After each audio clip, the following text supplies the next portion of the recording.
And then shall appear the sign of the Son of Man in heaven. And then shall all the tribes of the earth mourn, and they shall see the Son of Man coming in the clouds of heaven with power and great glory. Behold, he cometh with clouds, and every eye shall see him, and they also which pierced him, and all kindreds of the earth shall wail because of him.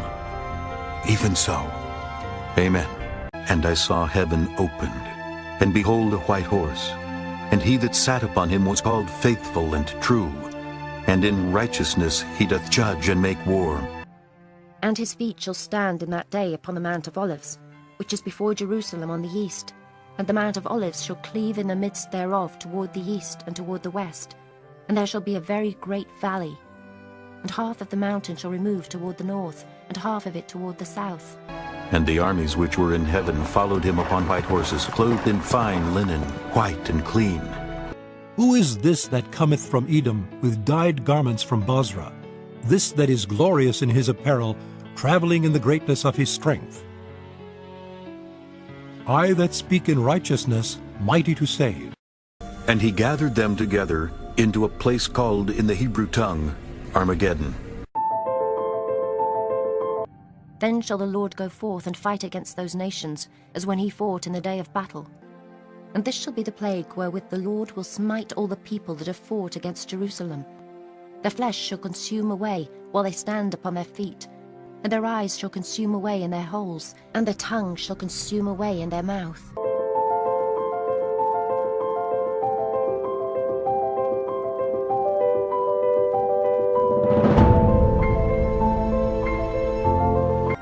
And the winepress was trodden without the city, and blood came out of the winepress, even unto the horse bridles, by the space of 1,600 furlongs.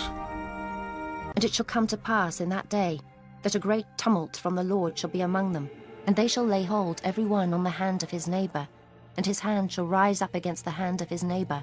For the indignation of the Lord is upon all nations, and his fury upon all their armies.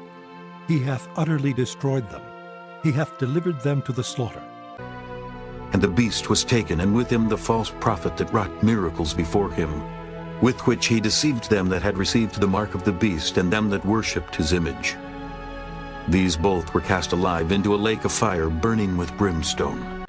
And I saw an angel come down from heaven, having the key of the bottomless pit, and a great chain in his hand.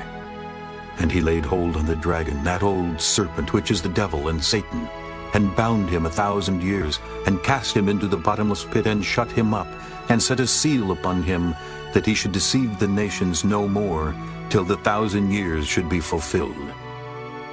And after that he must be loosed a little season.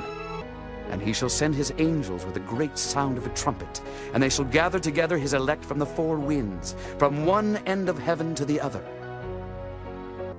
And before him shall be gathered all nations, and he shall separate them one from another, as a shepherd divideth his sheep from the goats. Then shall the king say unto them on his right hand, Come, ye blessed of my Father, inherit the kingdom prepared for you from the foundation of the world. Then shall he say also unto them on the left hand, Depart from me, ye cursed, into everlasting fire, prepared for the devil and his angels. It's permanent. It's settled. It's settled. It's over with. What you've done in this life is what determines where you go when you die without God.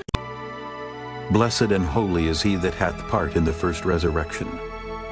On such the second death hath no power. But they shall be priests of God and of Christ, and shall reign with him 1,000 years.